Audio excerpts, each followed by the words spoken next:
நீ கேட்ட கேள்வியை கேட்காதீங்கன்னு நினைக்காதீங்க. இந்த வேலூர் சம்பந்தமா, வேலூர்ல இருக்கக்கூடிய பள்ளிவாசல் வந்து திப்பு சுல்தான் கோட்டைக்குள்ள இருக்குது. அது திப்பு சுல்தான் வந்து அங்க இருக்கக்கூடிய மற்ற மதத்தினர் வழிபடணுன்றதுக்காக ஜெகதீஸ்வரர் கோயிலுக்கு இடம் கொடுத்தாரு. அந்த ஜெகதண்டேஸ்வரர் கோயில் இருக்கு. அந்த கோயில் இன்னைக்கு வரைக்கும் அது பூஜை எல்லாமே நடந்துட்டு இருக்கு. அதே மாதிரி உள்ள சர்ச் இருக்கு, அரசு அலுவலகங்கள் இருக்கு. ஆனா ஒரு சின்ன ஒரு 3 சென்ட் இடம் இருக்கக்கூடிய அந்த பள்ளிவாசல் மட்டும் ஒரு நிமிஷம் அந்த பள்ளிவாசல் மட்டும் இஸ்லாமியர்களுக்கு வழிபாட்டு உரிமை மறுக்கப்படுது. இது வந்து நீங்க ஆட்சிக்கு வந்தாதான் செய்யணும்ன்றது. ரெண்டாவது, நிச்சயமா செய்யறேன் கூட தொழுவ வரேன்னு சொல்றீங்க. ஆனா போராட்டம் எதுக்கு எடுத்தாலும் போராட்டம் மூலமா சாதிக்க முடியும்னு இங்க இருக்கக்கூடிய மக்களுக்கு நீங்க தான் சொல்லியிருக்கீங்க.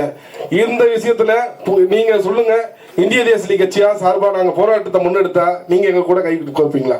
அண்ணா எடுத்துருவோமே. நான் எடுக்கிறேன், நீ தேதியை சொல்லுங்க. தேதியை சொல்லுங்க.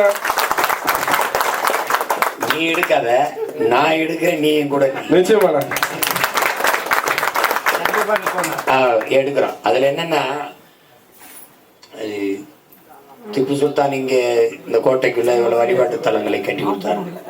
நம்ம பாட்டி வேலுநாச்சியாருக்கு வந்து ஹைதர் அலி வந்து அவருடைய அரண்மனைக்குள்ள நம்ம பாட்டியோட குலதெய்வம் வந்து ராஜராஜேஸ்வரி.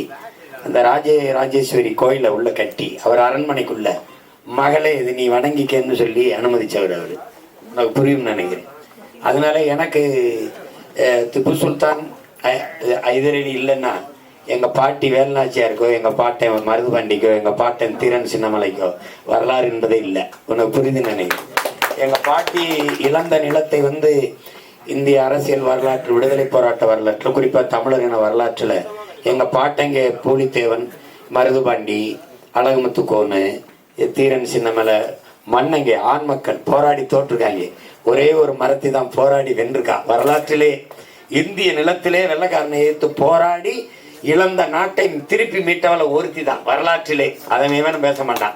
அந்த படையில திப்பு சுல்தான் தளபதியா இருந்து சண்டை போட்டா படை உதவி கொடுத்து உதவுனது ஹைதர் அலி. அதை இவங்க ஏற்க மாட்டாங்க. அப்ப கோபால் நாயக்கர் தன் மகள் மாதிரி அடைக்கணங்க வச்சு அவ பாதுகாப்பு கொடுத்ததில் அந்த வரலாறு இருக்குது. நம்ம மறைக்க முடியாது, மறக்கவும் கூடாது. அதே மாதிரி நம்ம பாட்டன் தீரன் சின்னமலை வந்து முதல்ல சண்டையே திப்பு எதிர்த்து தான் தொடங்குது. இந்த மைசூர்ல கப்பம் சிரிச்சுட்டு போற போது. அதுக்கப்புறம் பொது எதிரிடா வெள்ளக்காரன், அவனை முதல்ல விரட்டும்டான்னு திப்பு படையிலே போய் சேர்ந்துடுறாரு. திப்பு நம்ம பாட்டன் தீரனுடைய வீரத்தை பாராட்டி ஓடா நிலையை தலைமையிடமா வச்சு, தீரா நீயே இந்த இடத்த ஆளுன்னு மன்னராக்கி விட்டு போறான். புரியுதா? நம்ம பாட்டு அப்படிதான் மன்னரானார். அதான் வரலாறு. அப்ப அதனால திப்பு வந்து நம்ம முன்னோர்களின் வரலாற்றுல இருந்து ஹைதர் அலியும் திப்புவை நீக்க முடியாது.